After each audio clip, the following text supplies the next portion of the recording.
Continuing here, I want to finish my sentence. But what Jesus did is he came and he proved that God has the final say on this thing we call death. That it's his domain alone. The one that gave us life.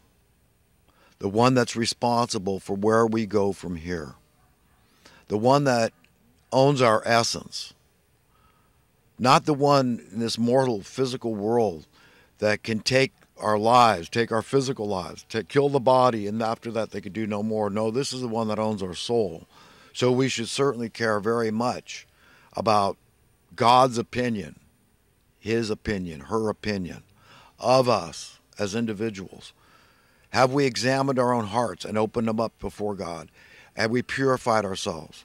And that being born again, you've got to just get it. When you get it, you're kind of born again right then, aren't you? When you understand, wow, I get to fear the Lord, my soul, and I'm glad. It's a good thing. We're talking about deep and profound reverence. Okay, respect for your owner. This is, you call no man father except he is in heaven. Our dads, our biological dads, they were just following the commandment. They just, go forth, be fruitful, and multiply. They did what came instinctively, practically, irresistibly, right? We get that one, guys, right? It's a beautiful thing. I mean, I think of how my daughters came through euphoria, ecstasy, making love to their mom. And it's a beautiful thing. It's the spark of divinity. And it carries on through God. We're living vicariously through God. And God is living vicariously through us. He's experiencing himself through us. And he's given us everything. Forever. That's the whole plan. He owns all the real estate. We don't have to worry ourselves about overpopulation. Let's just fix our problems as they come and face them. And treat each other. I mean, you can't deprive other people and create austerity and then care about yourself being... You understand how hypocritical and evil that is? It's God. I mean, I'm so scared for people that don't value the fear of the Lord in their soul, that deep and profound respect. If I'm talking to Bill Gates, he's a smart guy, but he understands free insurance. Make sure you're right about your belief systems. I'm not picking on him. I mean, I could name a lot of people that, they're in those circles of influence and all that. Those are the people. I mean, I'm trying to influence the influencers here. So if by way of little bird, I know I'm not popular on YouTube. I know that. It doesn't matter. I mean, I don't answer any of my emails. I haven't picked up my emails in years, literally. So I'm sorry. This is the best I can do. Okay, I'm trying to pour myself out for you because it's what God tells me I got to do. I want to be happy. I'm selfish, man, at the end of the day. But I want to influence the influencers. Guys like Harvey Levin out there and Charles on TMZ Live, whoever is in a position I like Tucker Carlson. I listen to a lot of Gerald Celente, Max Kaiser, Stacey Herbert. I love these people. I love to be friends with Max. I want to write a book. Max Kaiser, the Kaiser of Bitcoin, and maybe I could interview him.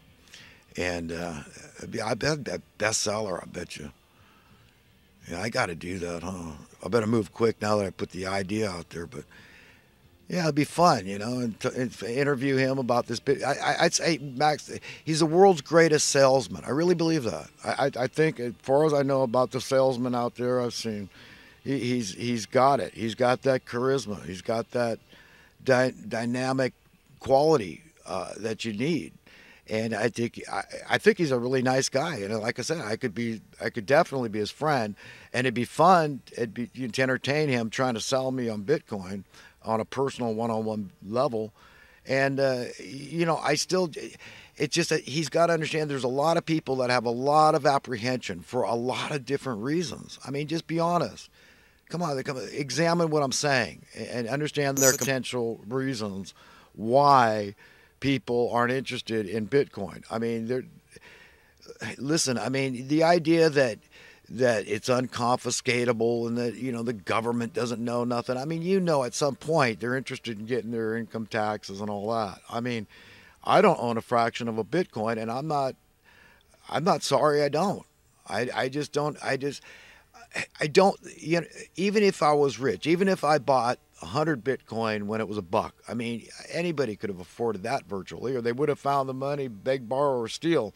They would have come up with that $100 to buy 100 Bitcoin because they saw the writing on the wall, and they say, "Oh my God, you know, Eureka! I found it." You know, the sound money. I get that. Everybody gets it. We're starting to really wrap our minds around it. But you know what? I mean, look, the imbalance is still there. Okay, you got these billionaires investing in it with money to burn. They don't care if they lose it all. It's nothing. Well, chump change. But to anybody else, I mean, that says, "Oh my God, I can afford like 1/100th of a Bitcoin or whatever it is now they can afford, $10 worth." I mean, Stacy says, you know, you buy these satoshis, it's like broken down into itty bitty tiny fractions of a Bitcoin. Fine, okay, I get it. And it's all. Look, I don't hold it against anybody that got rich with it, but I don't see me personally that being rich is going to fix me. I'm very economically ill.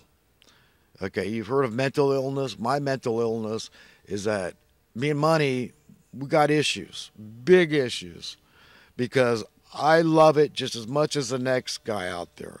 And let's be honest, what fool, what idiot doesn't love money, right?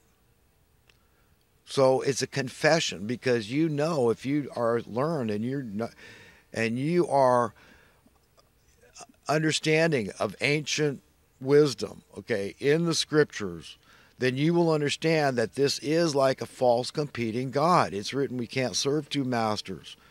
It's written that the love of money is the root of not some of the evil in the world, but of all the evil. So are any one of us really, be honest with yourself, think this through. Are you, on Judgment Day, are you going to want to have to defend money and say, well, we just couldn't find a way to get off the stuff? We were addicted, God. You understand, right? Well, he does understand. Yeah, I think, you know, thank God for his amazing grace. But we've also got to think it through. See the end from the beginning and say, I get it. Now, this God, it's like oil and water. God, we can't coexist indefinitely, in perpetuity, forevermore, infinity, eternity. Okay, we can't do that with the money. It's a false God. You understand? One's got to prevail here. Either the game has to be fun for all the inhabitants, or you understand there's a turd in the punch bowl, and that turd's got to go. And God's got to root out those turds, every last one of them, every last impurity. And if those turds are in our own hearts and minds and spirits and souls, in the essence, the part that really counts, our conscience, our belief system, what it's based on, our logic, our reason, our intellect, we have to really be just ruthlessly honest with ourselves, because our very salvation, where we go from here, is going to be determined by these things. You understand what I'm trying to convince people to do? Is just to have a personal, intimate relationship with your owner. That's all. That's all it takes. A few minutes. I mean, it doesn't take a lot. And it's the only way I cope. It's the only way. It's the only way. His amazing grace. I need it. You need it. We all need it. But it's tough to cope in a world, not only when we've got this huge disadvantage of the original sin, you know, as compared to all the other creatures. I point out we're the least mature. I mean, we should be oblivious to clothing. Hey, you're naked, I'm naked, whatever, you know, like the other animals. No big deal. We should all, and I mean, at least on a warm day, I mean, we can say this time of year, well, I love clothes. I totally love clothes. I get that. We're glad we have clothes. I mean, maybe because, you know, we would have had more hair before. I don't know how it would have worked, but I don't think that would be more beautiful, especially on women if they had too much hair. But the right amount, I think, is very attractive still. It's natural. I don't think women should have to shave any more than necessary. I mean, men need to groom too, right, guys? So, but I'm not going to go there anymore. And listen, but we have a lot of burden just organically. The original sin, the knowledge of good and evil, the curse that befell the earth. Now we got natural disasters. We got the weather, with it being too hot, too cold. It's unpleasant either way, right? And so we have to wonder about the competency of God. Is there a God? And it puts doubt in people's heart and mind and spirit and soul. I get it. So you've got to understand the origins of this, what brought it on. was our disobedience when God was literally sorry he had created us. Okay? Understand your origins, our origins, and it will humble you. And you say, God's got every reason in the world to just say, screw it, man. I'm recycling all this biological pottery and starting fresh. But he didn't want to do that because he knew we were deceived. We were tricked by this serpent in the Garden of Eden. That's the way the story goes. Whatever it's a metaphor, an allegory for, it doesn't matter. What analogy it is, it doesn't matter. You get the gist of it. Okay, we were tricked. Because if we had a second chance, we wouldn't have done it. Because then they knew they were naked. And they tried to hide themselves, right? Because they were ashamed. They didn't listen to God, and they got burned, okay? And it came with the, knowing the good and evil, and it's like, wow, it screwed us up. We looked into the sun, and it blinded us in a sense.